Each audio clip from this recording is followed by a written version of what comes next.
আসসালামু আলাইকুম। ডাক্তার জাকির নায়েকের কারা কারা ভক্ত আছেন আমার মতো আজকের এই ভিডিওটা সর্বোচ্চ শেয়ার করবেন। জাকির নায়েক বাংলাদেশে আসার যে পরিকল্পনা ছিল, আমরা সকলে জানি যে নভেম্বরে তিনি বাংলাদেশে আসবেন, এমনকি একটা প্রতিষ্ঠানের দাওয়াতে তিনি আসবেন, দেশে এসে বেশ কিছু লেকচার দিবেন। আর আমরা যারা দীর্ঘদিন যাবৎ জাকির নায়েকের কথা শোনার জন্য অধীর অপেক্ষা করছিলাম, তারাও মোটামুটি খুশি হয়েছিলাম। বিষয়টা নিয়ে আমরা মোটামুটি ধরেন ফেসবুকে একটা প্রচার প্রচারণা করলাম। কিন্তু এর মাঝখানে আজকে আমাদের পররাষ্ট্র মন্ত্রণালয় থেকে যে বক্তব্য দেওয়া হয়েছে, এটা কিন্তু একদম টোটালি সাংঘর্ষিক। আমাদের পররাষ্ট্র উপদেষ্টা তৌহিদ ভাই যিনি আছেন, তিনি মনে হয় ফেসবুক চালান না। অবশ্য রাষ্ট্র চালাইতে গিয়া তিনি সম্ভবত কোনো নিউজ টেলিভিশন দেখেন না, ফেসবুকও দেখেন না। তিনি হয়তো ম্যানুয়ালি বাংলাদেশটাকে চালান। কেন বললাম? যে জাকির নায়েকের মতন একজন ক্যারেক্টার, যেহেতু ওনারে নিয়ে বিভিন্ন ইস্যু আছে, সো তিনি যখন বাংলাদেশে আসবেন, অবশ্যই এখানে পররাষ্ট্র মন্ত্রণালয়ের একটা অনুমতি অথবা ধরেন কোথাও না কোথাও কাগজপত্র একটা না একটা কিছু তো আছে।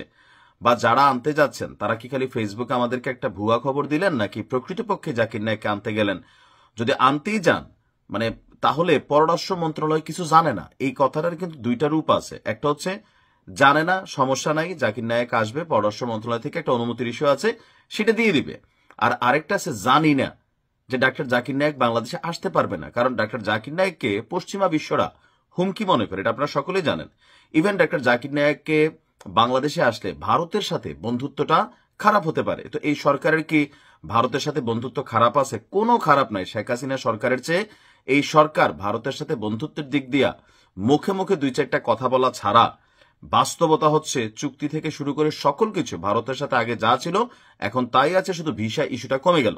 এখন কেন হঠাৎ করে জাকির নায়েক আসবে না, আমরা এমনটা মনে করছি? আসুন দেখি। আজকে দুপুরে পররাষ্ট্র মন্ত্রণালয়ের সাথে একটা বৈঠক ছিল সাংবাদিকদের।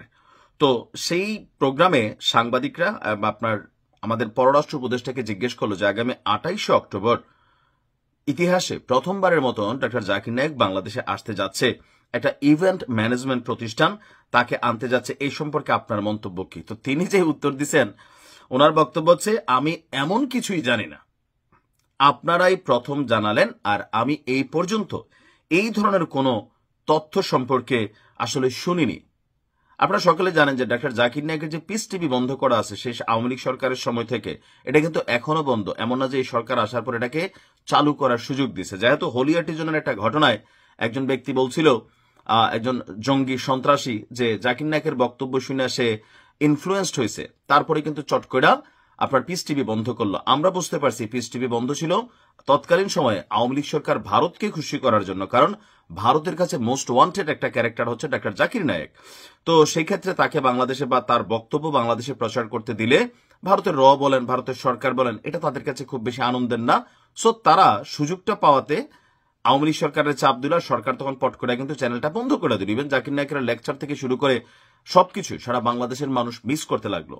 এখন এই সরকার আসার পরে যেহেতু ডাক্তার জাকির নায়েকের একটা ইস্যু আছে বাংলাদেশের কাছে, তিনি একজন রেড ক্যারেক্টার, তিনি তো বাংলাদেশের কাছে রেড ক্যারেক্টার। তো সেই ক্ষেত্রে তিনি বাংলাদেশে আসবেন, আমাদের পররাষ্ট্র উপদেষ্টা কোনো টেলিভিশন দেখেন নাই, কোনো পত্রিকায় শোনেন নাই, ফেসবুকে শোনেন নাই, আজকে তিনি সাংবাদিকদের কাছে হঠাৎ করে শুনছেন, এই কথাটাতে কিন্তু একটা রহস্য তৈরি হচ্ছে। বাট আমরা মনে করি যত রহস্য টহস্য থাকুক, ডাক্তার জাকির নায়েককে বাংলাদেশে আসতে দেওয়া উচিত, মানুষের ইসলাম সম্পর্কে জানা উচিত। দেখেন, ওনার বক্তব্যের মধ্যে 2-4% হয়তো ডিস্টারবেন্স আছে, আমাদের দরকার হচ্ছে যেটা সঠিক সেটাকে গ্রহণ করা। ডাক্তার জাকির নায়েককে বাংলাদেশে আসতে দেওয়া উচিত, আর সরকারের উচিত হবে ডাক্তার জাকির নায়েককে আসতে দিয়ে তাদের জনপ্রিয়তার জায়গাটা একটু বাড়ানো। আসতে না দিলে ওই আওয়ামী লীগ সরকারের সাথে কিন্তু পার্থক্য থাকবেন, এটা মাথায় রাখেন। দেখা যাক কি হয়।